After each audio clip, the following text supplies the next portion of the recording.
No vídeo de hoje vamos trazer aqui essencialmente a entrevista concedida por Carlos Santoro, diretor do Bahia, Carlos Santoro, e ele respondeu às perguntas que foram enviadas pelos sócios do clube. Vamos trazer aqui trechos importantes dessa entrevista para a Nação Tricolor. Isso e muito mais em mais um vídeo aqui do canal Bora Bahia. Venha com a gente.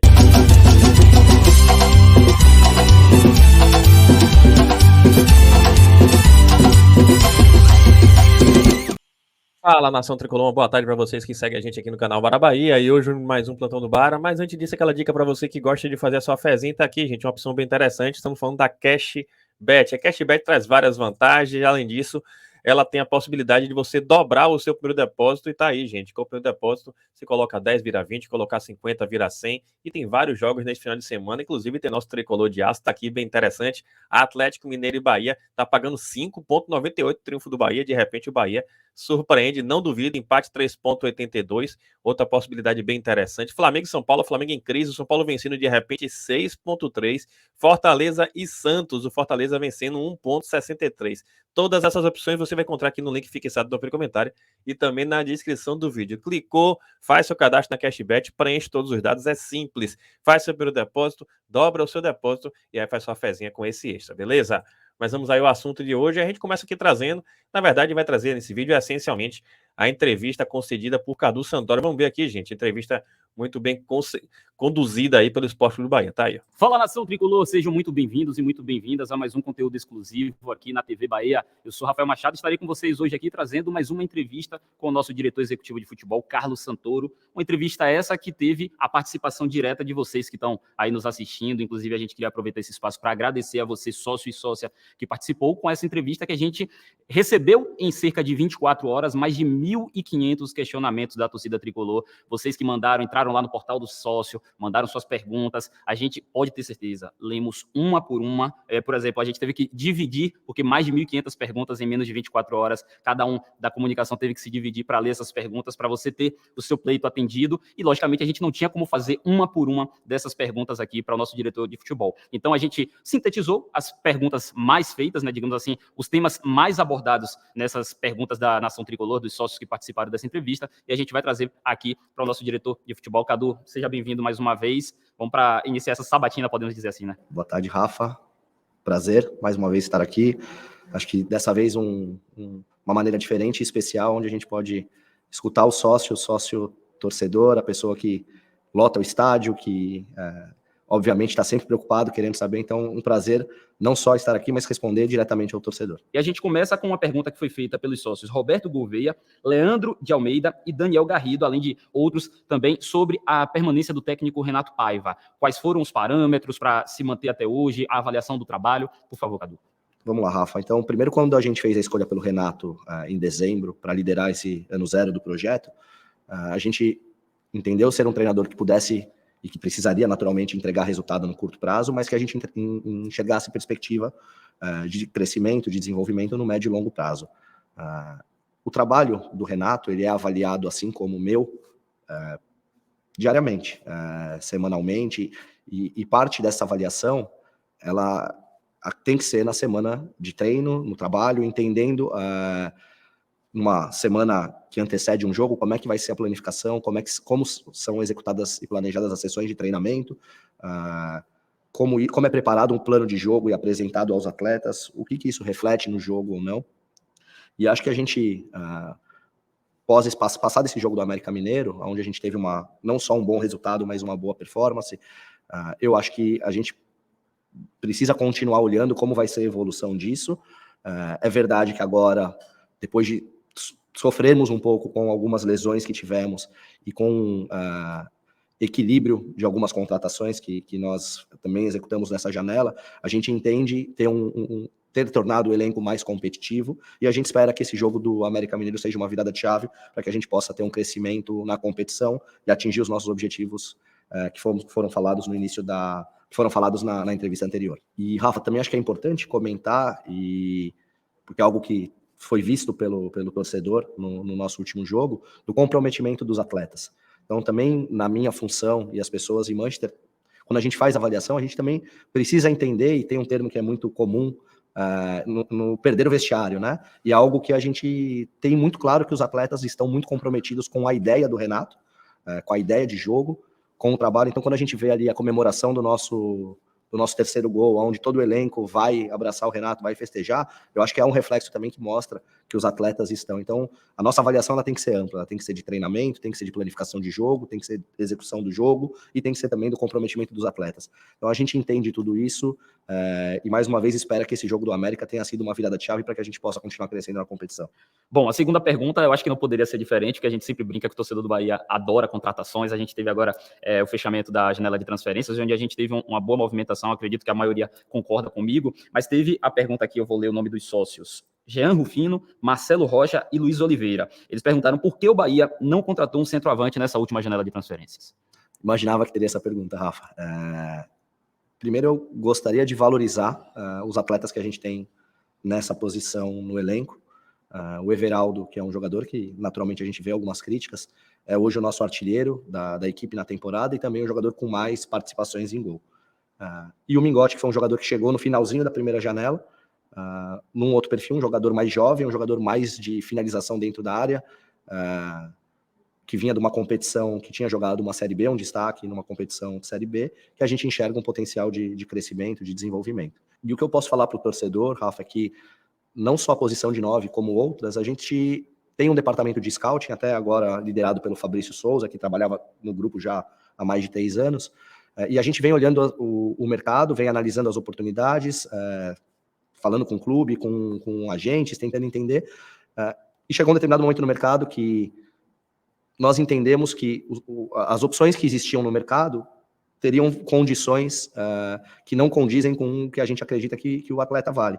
Então, assim, o City Football Group como um todo, ele tem uma maneira de avaliar preço de jogador, valor de mercado, potencial de crescimento de valor ou mesmo de redução.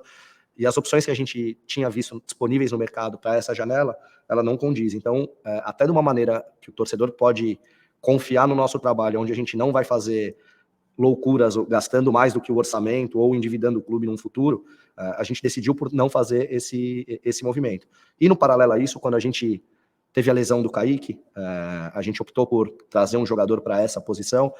A gente colocou como prioridade encontrar um atleta que pudesse também jogar por dentro. A gente sabe que são características completamente distintas, a do Ratão com o Everaldo ou o Mingotti, mas é um jogador que também pode fazer aquela função num determinado modelo de jogo, numa determinada estratégia que o Renato escolha para o jogo. Então, o que eu queria que o torcedor entendesse que sim, estávamos olhando para o mercado, não só para a posição 9, mas para outras, só que nós não entendemos ter no mercado uma opção que fizesse sentido com valor de mercado, com orçamento, com tudo isso. Bom, ainda nesse tema transferências, contratações, que a gente sabe que a galera gosta muito, a gente sabe que mesmo com o fechamento da janela de transferências clube-clube, ainda existe a possibilidade de contratação de atletas, como se diz, livres no mercado, atletas que não têm vínculo com nenhuma agremiação. Então aqui, lendo os nomes dos sócios, Maiara Daeb Soares, Jorge Antônio Gouveia Borges e Antônio Carlos Júnior, eles perguntam se há chance de trazer ainda atletas livres no mercado até o fim do prazo. Rafa, a gente entende que quando o mercado se fecha, os jogadores que ficam livres, existe uma limitação de opções no mercado. O que eu posso te falar é que a gente tem um departamento de scouting, que no passado no Bahia, onde a gente tinha só uma pessoa, hoje a gente tem 5, com uma pessoa liderando, que é o Fabrício. A gente vem monitorando as opções que estão disponíveis, porém a gente vai fazer um movimento se a gente entender que vai elevar o nível do nosso elenco atual. E aí também é importante o torcedor entender que não é porque o jogador está livre que não tem custo. Tiveram jogadores oferecidos para a gente nessa janela e mesmo na primeira, que o valor de luva ou de comissionamento ele era 2, 3 vezes o valor que a gente investiu em compras de atletas nossos. Então, assim, a gente está sim atento ao mercado, a gente está sim disposto a fazer um movimento se a gente perceber que vai elevar o nosso nível do elenco, porém a gente precisa ter claro quais são as condições dessa operação, porque não quer dizer que um jogador livre, você só precise acordar um salário com ele. Às vezes uma luva de um atleta desse livre ela é maior do que a transferência que a gente pagou em uma compra. Livre pero no mucho.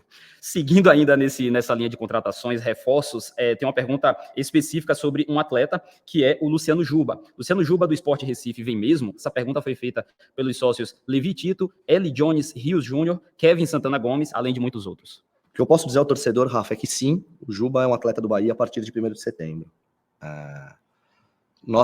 É verdade, e foi dito pela imprensa, que nós fizemos uma abordagem ao esporte no início da janela, um pouco antes do início da janela, porque a gente tinha total interesse em ter o Juba aqui a partir de 1º de julho.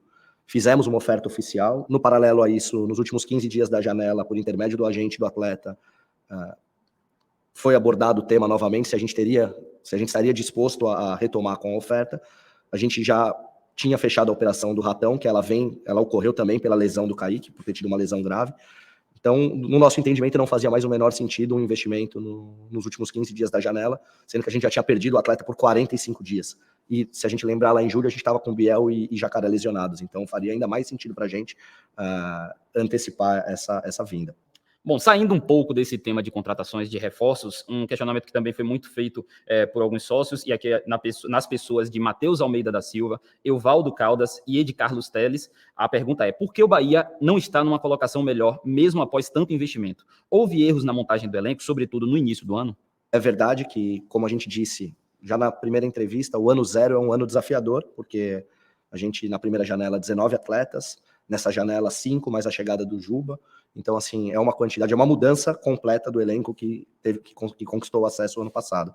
E, infelizmente, a janela de transferências no Brasil, apesar de ser algo importante e uma evolução, eu ainda tenho entendimento que o período é muito longo. Então, ter 4 meses para a montagem do elenco dificulta, porque você vai terminar a montagem do elenco da primeira janela já no final do campeonato estadual. O nosso interesse era, obviamente, começar a pré-temporada já com o elenco completo, mas impossível. E até citei na época o exemplo do Ademir, onde o clube que vendeu o atleta sabia do valor de mercado do jogador e que ele foi esperando até os últimos 15, 10 dias da janela. Então, o que eu posso dizer é que a gente tinha total interesse em fazer a montagem desde o início, a gente não conseguiu, por esses fatores que eu comentei. Sofremos com lesões mais do que gostaríamos, e infelizmente o sofrer com lesões é reflexo do calendário nacional, que a gente espera que tenha um problema ainda maior o ano que vem, se a gente tiver uma competição internacional, que só vai aumentar ainda mais o número de partidas. Então, o que eu posso dizer é, a gente teve que em julho fazer alguns movimentos, como eu disse na primeira entrevista, que não iríamos nos omitir se entendêssemos que precisaríamos contratar alguns atletas, algumas posições, e foi o que a gente planejou e executou nessa segunda janela, e a gente espera que, fechada essa segunda janela, com o elenco atual que a gente tem, a gente possa ter esse jogo do América como uma virada de chave, e a gente possa ter um segundo turno mais equilibrado, com menos oscilações, e atingir uma posição na tabela satisfatória para o primeiro ano do projeto. Pegando como gancho essa sua última fala, a próxima pergunta tem a ver justamente com a condição da tabela. Pergunta de Ricardo Paris Orleans de Assis, William Souza Ramos e Lívia Góes e Matos. O torcedor pode confiar que o time não será rebaixado? Qual a projeção que faz para o segundo turno? Rafa, o que o torcedor pode confiar é que não vai faltar trabalho, e não vem faltando trabalho por parte do elenco, da comissão técnica, da diretoria, de todo o staff do Bahia. A gente vem trabalhando, a gente entende que precisa encontrar estabilidade, a gente não está satisfeito com a colocação que a gente ocupa hoje na tabela, mas a única solução para isso é continuar trabalhando. Então, quem acompanha a semana de treino vê o nível de esforço, de entrega dos atletas, da comissão, de todos os funcionários envolvidos. Então, o que eu posso dizer é que não vai faltar trabalho para que a gente possa sair dessa situação, que apesar de termos saído da zona de rebaixamento, ainda incomoda, não é o que a gente busca, não é o nosso objetivo. Então, é seguir trabalhando para a gente encontrar estabilidade. Perfeito. A próxima pergunta é sobre qual o peso real do Bahia dentro do City Futebol Group. O que esperar nos próximos anos? Esse questionamento foi feito pelos sócios Roger Antônio, Wilson Prates, Igor Lima de Souza, além de muitos outros. A gente sabe, e eu entendo o questionamento do sócio, por não estarmos tendo um desempenho satisfatório, entender se isso é o que o Grupo City planejou como projeto para o Bahia.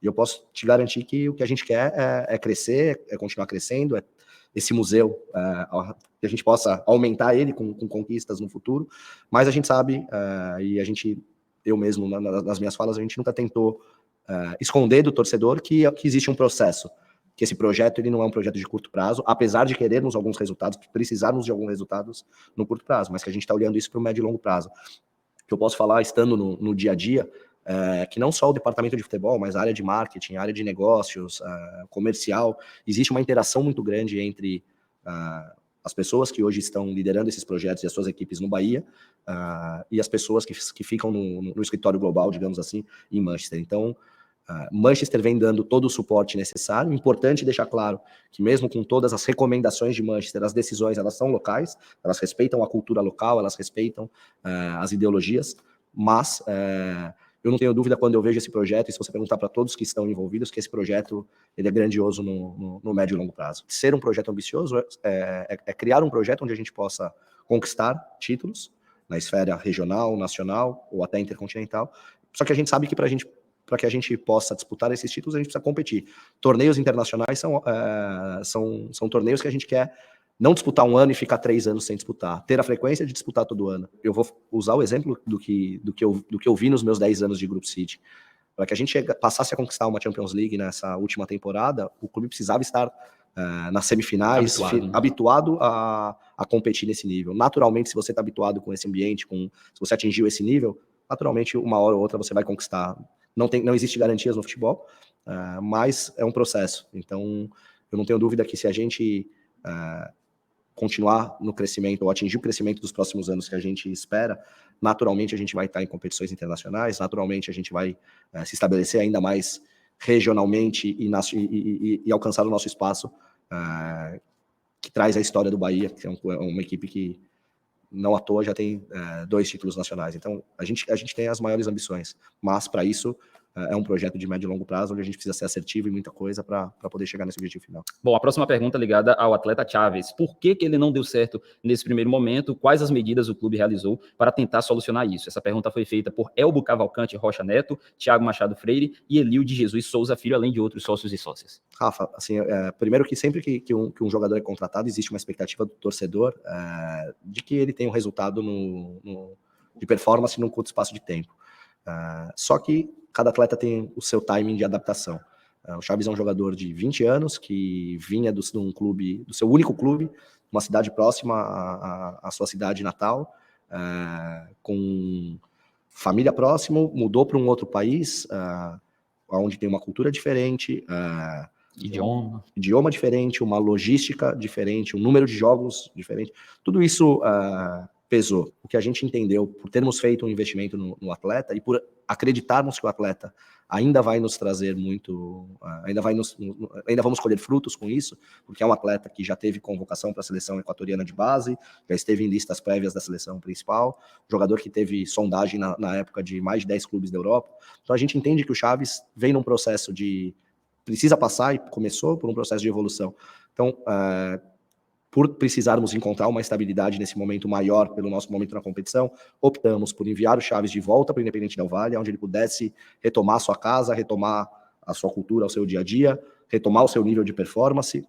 Confiança também, que é muito importante, se preparar para estar aqui com a gente no início da próxima temporada. E no paralelo a isso fizemos, digamos assim, uma rota de correção no sentido de encontrar estabilidade, trazendo um atleta como Camilo Cândido, de 28 anos, que foi o melhor lateral do ano passado do Campeonato Uruguaio, já tem convocação para a seleção principal.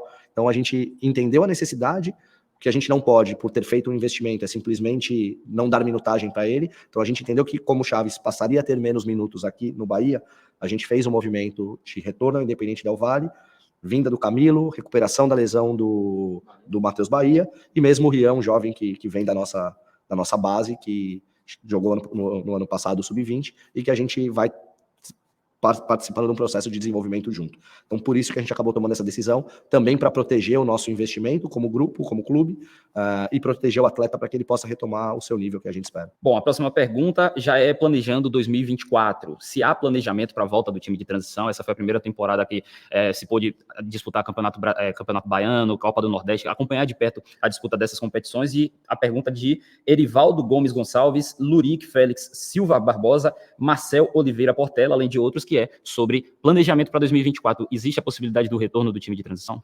Rafa, primeiro, acho que seria uma responsabilidade nossa se a gente iniciasse esse ano zero, criando uma equipe de transição, junto com uma montagem de elenco, chegada de jogadores, saídas, então não era o momento. Então, o que a gente precisa primeiro entender, eu sou uma pessoa que gosto da ideia da equipe de transição, acho que ela é benéfica para o desenvolvimento dos jovens, porque nem todo jovem com 20 anos está pronto para jogar na equipe profissional. Porém, a gente tem uma dificuldade hoje que é o calendário. Hoje a gente não tem torneios, seja regionais ou nacionais, que os atletas, passado o Campeonato Baiano, digamos assim, se a gente optasse por jogar, né, que até entendo que seja pergunta muito direcionada a isso, o que a gente faria com os atletas depois desse processo? Então, a gente vem estudando, vem tentando entender quais competições possam vir a ter no ano que vem.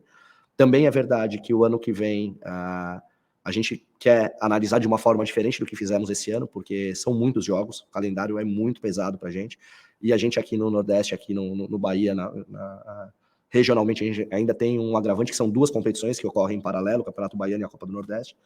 A gente espera que ano que vem tenhamos mais uma competição internacional. Às vezes tem a Copa do Brasil, Sul-Americana. Exato. Então a gente espera que, se a gente tiver mais jogos, é sinal que a gente está fazendo um bom trabalho. Só que a gente precisa cuidar das lesões, que é algo que a gente já sentiu esse ano, e nos nossos departamentos, na nossa área médica, na nossa área de saúde. A gente tem, apesar do grupo ter chegado agora no Brasil, a gente tem pessoas que já conhecem muito bem a competição nacional. Então, o que eu diria é que é algo que estamos sim avaliando. E, Rafa, vou usar o exemplo do Marcos Vitor, que é um atleta que a gente trouxe esse ano, comprando do Ceará. É um jogador que vinha sendo titular da equipe até ter a lesão, por conta da concorrência, da própria evolução do Gabriel Xavier, da solidez do Canu nessa posição, chegada do Vitor Hugo, recuperação do Raul Gustavo, mesmo o David Duarte, que também sofreu com a lesão, ele acabou perdendo espaço. E a gente tem uma equipe de transição, vai nos permitir expor o atleta a minutos, que com certeza vão ajudar no desenvolvimento dele, e que isso vai virar um ativo para o clube no futuro. Então, eu particularmente sou a favor, mas a gente precisa analisar isso com muito cuidado, para que a gente não crie uma nova equipe sem um calendário que condiz com todo esse investimento. Bom, a penúltima pergunta é sobre se existe plano para a realização de amistosos contra times do City Futebol Group, ou pré-temporada no país de algum desses clubes vindo para cá, sobre essa questão do intercâmbio na família City Futebol Group, se assim podemos dizer. Essa pergunta foi feita pelos sócios Rodrigo Ribeiro, Daniel Oliveira, além de alguns outros. Isso com certeza é muito, muito legal e muito agregador, né? Já vem acontecendo, agora no mês passado até o Manchester City jogou um torneio no Japão contra o Yokohama Marinos, e a gente espera sim que isso possa acontecer. É verdade que tem uma adequação sempre de calendário, porque quando a gente está na nossa pré-temporada, a Europa está no meio de temporada, quando eles estão na pré-temporada, a gente está na loucura aqui de 2, 3 competições, mas a gente espera sim que isso possa acontecer, e não só com que o Bahia possa viajar para jogar com uma outra equipe, mas que a gente também possa receber aqui no nosso centro de treinamento, na Arena Fonte Nova, uma equipe do grupo. Quem sabe, por que não o Manchester City um dia não possa estar aqui jogando e o torcedor possa ter a oportunidade de ver Guardiola, Haaland, De Bruyne. Se vier esse plante, porque a galera na Fonte Nova é pressão, viu? A última pergunta, mas não menos importante, que também foi feita por muita gente, aqui a gente, nos nomes de Djavan Aragão, Leandro Fernandes, além de muitos outros, como as tecnologias e investimentos do City Futebol Group já estão ajudando o futebol do Bahia nesses meses? Tá. Primeiro, acho que é legal para o torcedor entender um pouquinho. Hoje, o City Futebol Group tem um escritório central em Manchester, onde de lá, não só o futebol, mas todas as áreas, existe interação com cada unidade de negócio, com cada clube dentro de cada país, de cada liga. E a ideia disso tudo é justamente que a gente possa trocar boas práticas. Então, se eu estou comprando um equipamento para a minha academia no Brasil, qual que foi a experiência que esse grupo teve gerindo a compra em Girona ou gerindo a compra em Yokohama? Então, assim, existe essa troca, a gente está cada vez mais tentando estar de acordo, alinhados com as boas práticas que são feitas nas demais equipes. Importante sempre comentar que esse escritório central em Manchester, ele recomenda, mas as decisões elas são locais, mas a gente vê com algo normal de evolução. A gente já fez investimento, como saiu na mídia, em coisas da área de saúde que o clube não tinha tido oportunidade de acessar no passado. E aí até um exemplo legal de como essa interação ela acontece, como a tecnologia.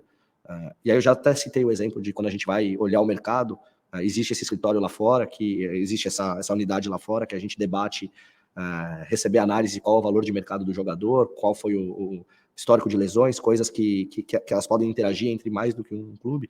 E aí posso citar o exemplo até agora do Rafael Ratão, que é um jogador que a gente aqui no Brasil identificou, o departamento de scouting aqui no Brasil identificou como uma opção que faria sentido para a nossa ideia de jogo, para o nosso modelo, mas a gente teve interação com o pessoal da França, com o departamento de scouting do Troyes, para poder entender a visão deles, que nível o atleta tinha performado na liga, qual era o sistema de jogo, quais eram as características, quais eram os pontos que a gente tinha que ter de atenção para trabalhar, para melhorar, para evoluir. Então, assim, estar dentro de um grupo, de um conglomerado com tantos clubes, isso é muito, só traz benefício do ponto de vista, sempre deixando claro que o clube local tem o poder da decisão final, mas a gente, por que não utilizar as boas práticas que já aconteceram nos demais clubes do grupo?